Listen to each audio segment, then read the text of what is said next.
Chief Justice of India Tata Institute of Social Sciences TISS convocation కు హాజరు కావడం లేదు. ప్రొఫెసర్ గారు, వాస్తవానికి ఆగస్టు 2న ఈ కాన్వకేషన్ జరగాల్సి ఉంది. సిజేఐని ఇన్వైట్ చేశారు. ఆ తర్వాత విద్యార్థుల నుంచి పెద్ద ఎత్తున వ్యతిరేకత రావడంతో ఆ ప్రోగ్రాం వాయిదా పడింది. ఇప్పుడు మరో గెస్ట్ని పిలుస్తూ ఉన్నారు. సార్, విద్యార్థులు, యువత తమ పోరాటంతో ఒక సిజేఐను ఆపగలిగారు, అలాగే ఒక కేంద్ర మంత్రిని తొలగించగలిగారు.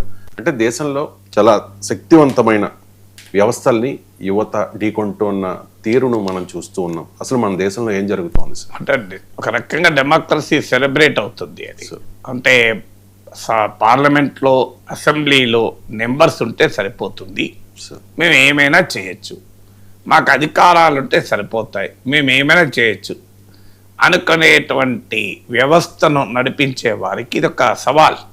అది సాధ్యం కాదు అని.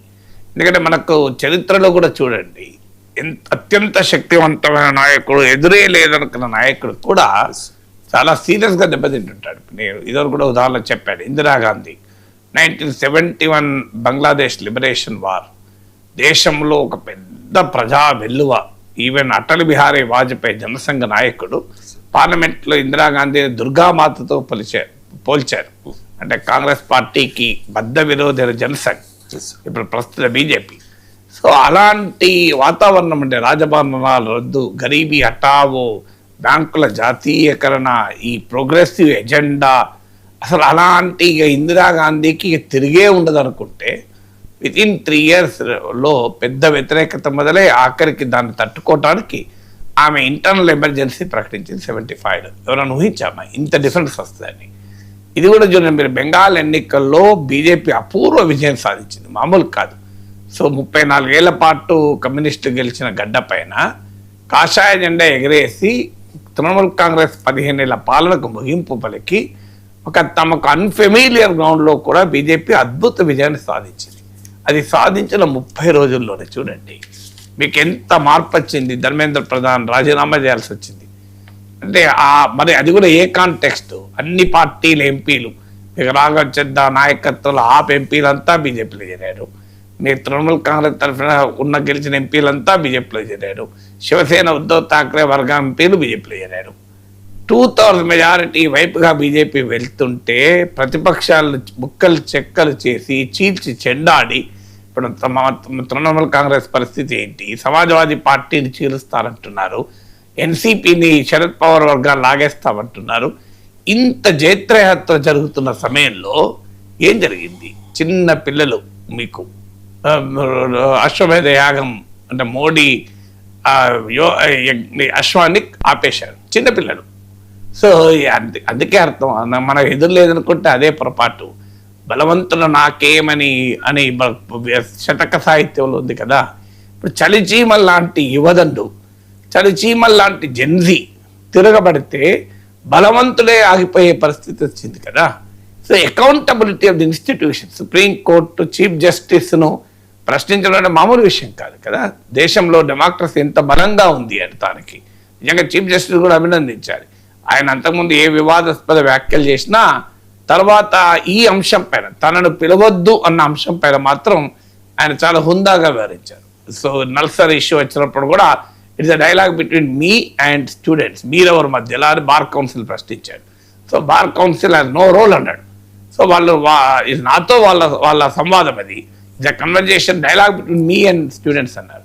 Already Tata Institute of Social Sciences తర్వాత నల్సర్ ఇప్పుడు నేషనల్ లా స్కూల్ యూనివర్సిటీ, మీకు ఇంకో నేషనల్ లా స్కూల్లో కూడా వ్యతిరేకించారు. ఆఖరికి బార్ కౌన్సిల్ చైర్మన్ కూడా రావద్దు అని చెప్పి ప్రతిఘటించారు. నేను ఆయన క్షమాపణ చెప్పినా, ఆర్డర్స్ విత్డ్రా చేసుకున్నా అసలు ఈ రకమైన ఆర్డర్స్ ఇవ్వడం ఏంటి అని. అంటే ఒక 20 ఏళ్ళ పిల్లలు, అరౌండ్ 20 years కదా వీళ్ళంతా, ఇంకా లా పూర్తి కాలంటే 20-23 మధ్యలో ఉంటారు. అంత ఏజ్ పిల్లలు ఇవాళ అత్యంత శక్తివంతమైన వ్యవస్థని, బార్ కౌన్సిల్ను, చీఫ్ జస్టిస్ను కూడా ప్రశ్నించగలుగుతున్నారు.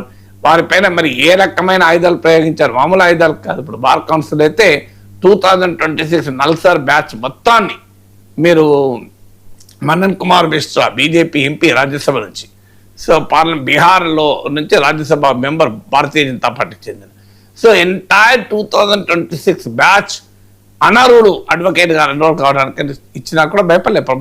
పిల్లలు చూడండి, తమ భవిష్యత్తు అంటే పిల్లల భవిష్యత్తును కూడా మీ రాజకీయ లక్ష్యాల కొరకు నడి రోడ్డు మీద తాకట్టు పెడితే ఏంటి సమాజం? అసలు ఎలా? ఇప్పుడు ఆ మనన్ కుమార్ మిశ్రా బీజేపీ ఎంపీ అంత పెద్ద స్టాండ్ తీసుకున్నప్పుడు పార్టీ నాయకత్వాన్ని సంప్రదించకుండా చేసి ఉంటాడా? నమ్మమంటారా? మరి పార్టీ నాయకత్వం సంప్రదించకుండా చేస్తే పార్టీ చర్య తీసుకోవాలి కానీ వెంటనే బీజేపీ సస్పెండ్ చేయాలి. మీకు ఎంత కండకావరం ఉంటే ఇలాంటి చర్యలకు దిగుతారు?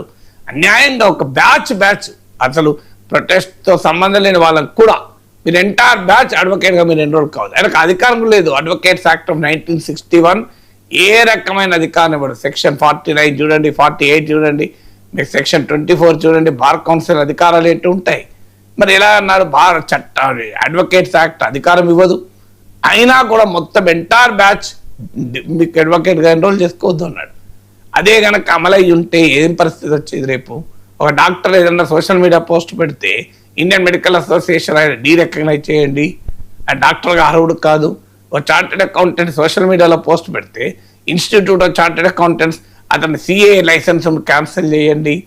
ఒక ఐసీడబ్ల్యూ ఏదైనా కంపెనీ సెక్రటరీ పోస్ట్ పెడితే ప్రభుత్వ విధానాన్ని ప్రశ్నిస్తే ఆయన ఐసీడబ్ల్యూ సర్టిఫికేట్ రద్దు చేయండి. ఇదే జరిగి ఉంటే అసలు ఈ దేశంలో ప్రజాస్వామ్యం ఉంటుందా? న్యాయం అందించాల్సిన బార్ కౌన్సిలే ఇంత అన్యాయంగా చట్ట విరుద్ధంగా రాజ్యాంగంలో చట్టంలో ఎక్కడా లేని అధికారాల్ని మీకు అన్యాయంగా ఉపయోగించుకుంటే అది ఏంటి? దానికి ఏమన్నా సుప్రీంకోర్టు తీర్పులు కూడా వక్రీకరణ, Harish Uppal versus union of India తీర్పును ఉపయోగించుకున్నారు. అది ఆ తీర్పు ఏం చెప్తోంది? అడ్వకేట్లు స్ట్రైక్ చేయకూడదు, బాయ్కాట్ చేయకూడదు అన్నారు.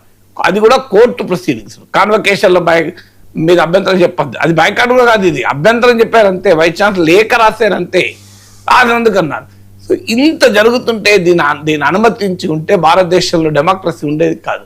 ఎవరేం మాట్లాడినా ఇప్పుడు డెమోక్రసీ యొక్క గొప్పతనం ఏంటంటే కొన్ని ఇన్స్టిట్యూషన్స్ మన దేశంలో ఆ సామాజిక క్రిటిక్ ఇవాళ control and Auditor general CAG నివేదిక, కాగ్ మినిస్ట్రీ ఆఫ్ ఫైనాన్స్ కిందనే కదా, భారత ప్రభుత్వంలో భాగమే కదా ఒక రకంగా.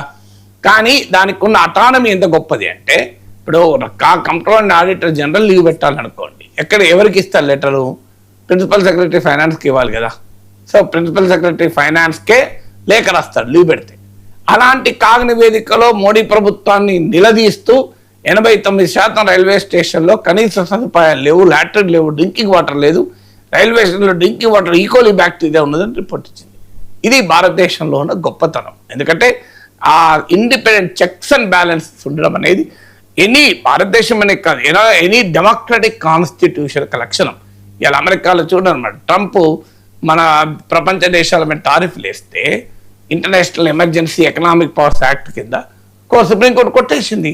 ఆ సుప్రీంకోర్టులో జడ్జిలు ఎవరంటే ట్రంప్ నియమించిన జడ్జిలు. ఇప్పుడు మన దగ్గర ఉన్న జడ్జిల నియామకంలో ప్రభుత్వం డైరెక్ట్ జోక్యం ఉండదు, కానీ అమెరికాలో అలా ఉంటుంది. అయినా ట్రంప్ నియమించిన కన్సర్వేటివ్ జడ్జిలే ట్రంప్కు వ్యతిరేకంగా తీర్పు చెప్పారు. అది కదా ఇన్స్టిట్యూషన్. ఇప్పుడు అమెరికన్ కాంగ్రెస్లోనే ట్రంప్ కళ్ళం వేస్తున్నారు. So these are all the checks and balances in democracy. అందువల్ల డెమోక్రసీ సర్వైవ్ అయ్యేది, ముందుకు పోయేది. దానివల్ల ఇలా ఆనందం ఏంటంటే అక్కడ చీఫ్ జస్టిసా, బార్ కౌన్సిల్ చైర్మనా, అది కేంద్ర మంత్రా కాదు ఇంపార్టెంట్. బలమైన వ్యవస్థల్ని రాజకీయ ప్రక్రియ అకౌంటబుల్ చేయలేకపోతుంది. కారణం రాజకీయ పార్టీలు దారుణంగా తయారయ్యాయి, డైల్యూట్ అయిపోయాయి స్టాండర్డ్స్. గెలిచిన ఎంపీలు ఎవరు ఏ పార్టీలో ఉంటాడో ఎప్పుడు తెలియని పరిస్థితి ఉంది. రాజకీయ వ్యవస్థ అకౌంటబిలిటీ కోల్పోయింది. చట్టసభలు అకౌంటబిలిటీ చేయలేకపోతున్నాయి. చట్టసభల్లో పార్టీల వారిగా చేతులెత్తడం తప్ప మరో మార్గం లేదు. ఎవరైనా వ్యతిరేకిస్తే వారిపైన ఈడీలు, సిబిఐలు, ఐటీ డిపార్ట్మెంట్లు పోతున్నాయి. భయంతో వారు అధికారంలో ఉన్న వారికి చేయగొడుతున్నారు. Media completely sold out. మీకు రాత్రిపూట 8-9 చూడండి, అసలు అధికార పార్టీ స్పోక్స్ పర్సన్ కన్నా ఘోరంగా మాట్లాడుతుంటారు నేషనల్ టీవీల anchors. So media sold out అయిపోయింది. సోషల్ మీడియాలో కంప్లీట్ ఆధిపత్యం. ఇలాంటి సమయంలో ఎలక్షన్ కమిషన్ లాంటి అసలు ఎవరు పట్టించుకోరు, నెత్తి నోరు మోదుకున్నా. ఇలాంటి సమయంలో the power of the protest, the power of the street has prevailed over the power of the parliament కదా. సో అది మన కోర్టులోకి పోతే ఎన్నేళ్లకు న్యాయం దొరుకుతుందో తెలియదు. ఇక్కడ నీకు వెసులుబాటు లేని సమయంలో జనం రోడ్ల మీదకి వచ్చి పోరాడితే ఇలా ఏంటి పరిస్థితి? కేంద్ర మంత్రి రాజీనామా చేయాల్సి వచ్చింది. బార్ కౌన్సిల్ చైర్మన్ క్షమాపణ చెప్పాల్సి వచ్చింది. నరేంద్ర మోడీ లాంటి బలమైన నాయకుడు తన క్యాబినెట్ మంత్రిని తీసి బయటపడేయాల్సి వచ్చింది. ఇదంతా ఎట్లా జరిగింది? That is the beauty of democracy.